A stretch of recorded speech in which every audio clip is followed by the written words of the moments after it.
Assalamualaikum warahmatullahi wabarakatuh.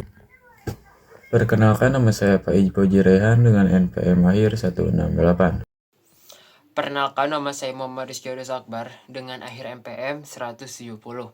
Perkenalkan, nama saya Adrian Paijal. Nomor terakhir NPM saya adalah 172. Perkenalkan, nama saya Jahwa Putri Sonagar dengan akhir NPM 199. Perkenalkan, nama saya Andia Maulidia dengan NPM akhir 189.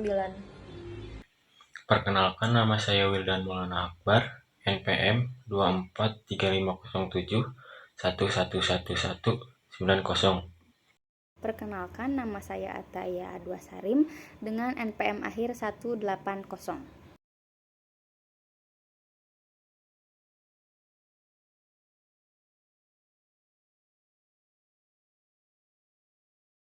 Yang pertama yaitu pendahuluan, yang mana politik identitas yang berakar pada perbedaan etnis, agama, dan juga budaya kerap dimanfaatkan sebagai persaingan politik untuk meraih dukungan kelompok dari tertentu. Nah, di sisi lain juga dinamika sosial ini menunjukkan bagaimana masyarakat merespon perubahan tersebut, baik melalui peningkatan partisipasi politik maupun munculnya tantangan seperti polarisasi, intoleransi, dan penyebaran informasi yang menyesatkan. Nah, kondisi ini juga menuntut penguatan kesadaran bersama agar identitas politik ini dapat menjadi sumber kekuatan, bukan perpecahan. Politik identitas merupakan praktik politik yang berfokus pada identitas kelompok tertentu seperti etnis, agama, ras, atau gender untuk memperjuangkan kepentingan kelompok tersebut dalam masyarakat. Menurut Ubed Abdillah dalam bukunya Politik Identitas Etnis, politik identitas adalah politik yang dasar utama kajiannya dilakukan untuk merangkul kesamaan atas dasar persamaan-persamaan tertentu, baik persamaan agama, etnis, dan juga persamaan dalam jenis kelamin. Sementara itu, dinamika sosial adalah proses perubahan sosial yang terjadi di dalam masyarakat yang dihasilkan oleh interaksi sosial antar individu, kelompok, dan lembaga sosial dalam lingkungan sosial tertentu. Menurut Surjono Sukanto, dalam bukunya Sosiologi Suatu Pengantar, dinamika sosial merupakan perubahan sosial dalam masyarakat yang mengalami berbagai bentuk permasalahan yang dapat dilakukan perorangan atau kelompok. Tujuan dari politik identitas adalah untuk memperjuangkan pengakuan, legitimasi, dan hak kelompok tertentu dalam ruang sosial politik. Sedangkan tujuan dari dinamika sosial itu merujuk pada perubahan dalam hubungan sosial dan interaksi di antara individu, kelompok, dan masyarakat. Kesimpulan dari dua hal ini berfokus pada penguatan posisi kelompok tertentu dalam masyarakat dan mendorong perubahan positif melalui kesadaran, partisipasi, dan solidaritas. Halo, perkenalkan, nama saya Muhammad Rapli Putra. NPM saya 243507111203. Oke, di sini juga ada beberapa poin manfaatnya juga. Poin ke-1 yaitu menjamin partisipasi rakyat. Jadi menjamin partisipasi rakyat itu rakyat dapat berperan melalui pemilu, musyawarah, atau aspirasi lewat lembaga perwakilan. Lalu poin kedua, menjaga stabilitas negara. Menjaga stabilitas negara adanya sistem check and balance antar lembaga negara membantu mencegah kekuasaan yang otoriter. Lalu poin ketiga, menampung keragaman. Sistem ini memungkinkan representasi dari berbagai suku, agama, dan budaya melalui partai politik dan lembaga legislatif. Lalu poin terakhir, mendorong pembangunan hukum dan HAM.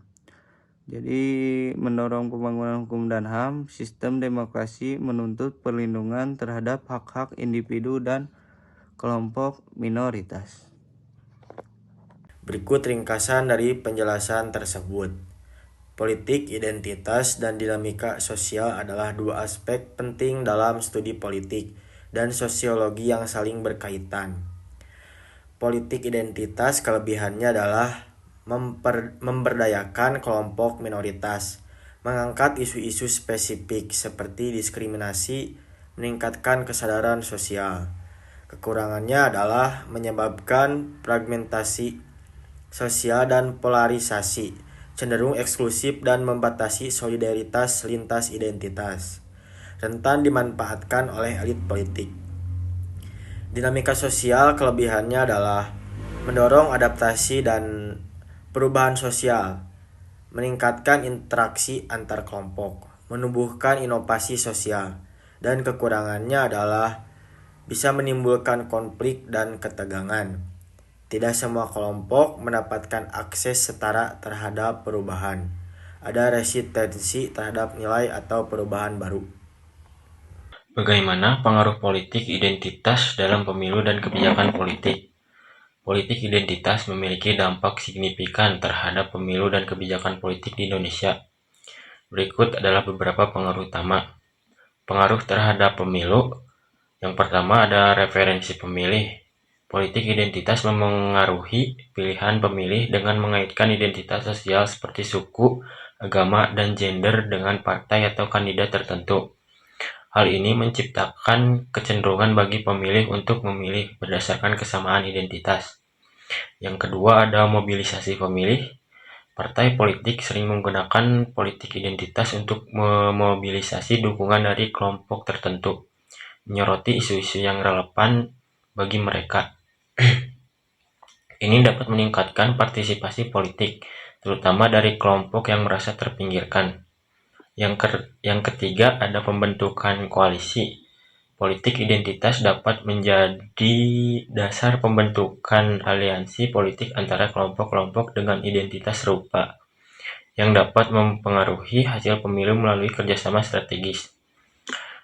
Dampak terhadap kebijakan politik. Yang pertama ada prioritas kebijakan. Fokus pada identitas sering kali mengalihkan perhatian dari isu-isu substantif seperti pembangunan ekonomi dan keadilan sosial. Hal ini dapat menyebabkan kebijakan yang tidak mencerminkan kepentingan semua kelompok masyarakat. Yang kedua ada polarisasi sosial. Praktik politik identitas berpotensi memicu polarisasi dan konflik antar kelompok, mengancam kohesi sosial dan stabilitas politik. Ketika masyarakat terpecah berdasarkan identitas, dialog dan kerjasama antar kelompok menjadi sulit. Yang ketiga ada diskriminasi dan ketidaksetaraan. Ketika identitas tertentu menjadi fokus dalam partisipasi politik, hal ini dapat mengakibatkan marginalisasi kelompok lain dan memperkuat ketidaksetaraan dalam akses terhadap kekuasaan dan sumber daya publik.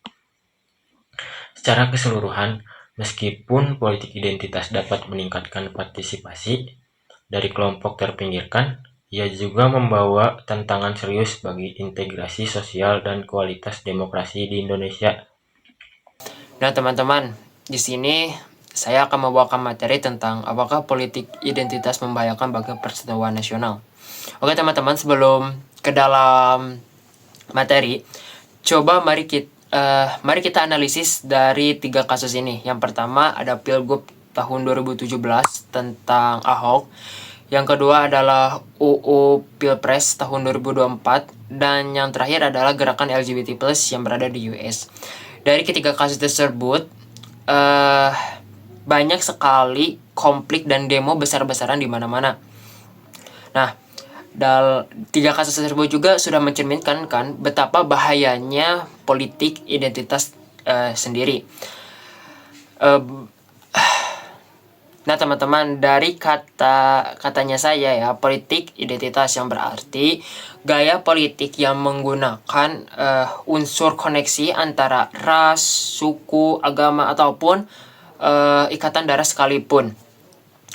Nah, bagi yang masih belum paham juga, ada satu kalimat nih yang mungkin bisa membantu kalian untuk memahami politik identitas sendiri, yaitu mayoritas kelompok harus selalu didengar daripada minoritas satu kelompok.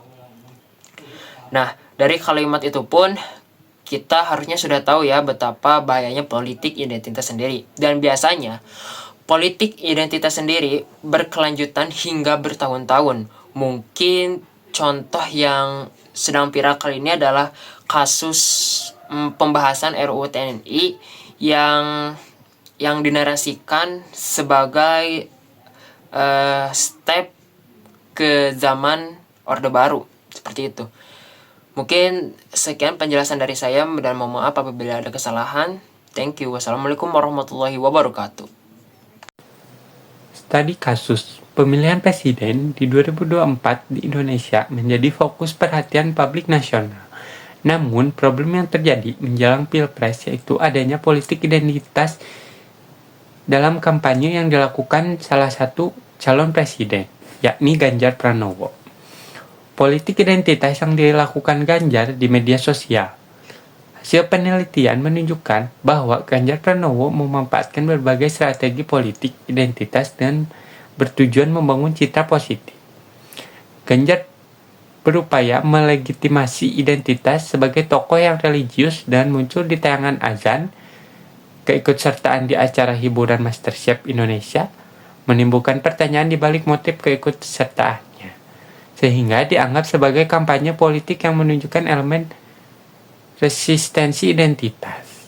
Proyek identitas dilakukan Ganjar melalui berbagai postingan di media sosial, termasuk momen sholat dan kunjungan ke pesantren, bertujuan untuk menciptakan citra politik tokoh agama yang kuat, serta mendapatkan dukungan dari kelompok agama. Kesimpulannya adalah politik identitas dan dinamika sosial merupakan dua fenomena yang saling berkaitan dalam konteks kehidupan berbangsa dan bernegara. Politik identitas yang memanfaatkan unsur-unsur seperti suku, ras, agama, dan budaya sebagai dasar perjuangan politik dapat memperkuat representasi kelompok tertentu namun juga berisiko memicu polarisasi, konflik, dan diskriminasi. Di sisi lain, dinamika sosial mencerminkan bagaimana masyarakat merespon perubahan melalui interaksi sosial yang dapat menumbuhkan kesadaran partisipasi dan solidaritas.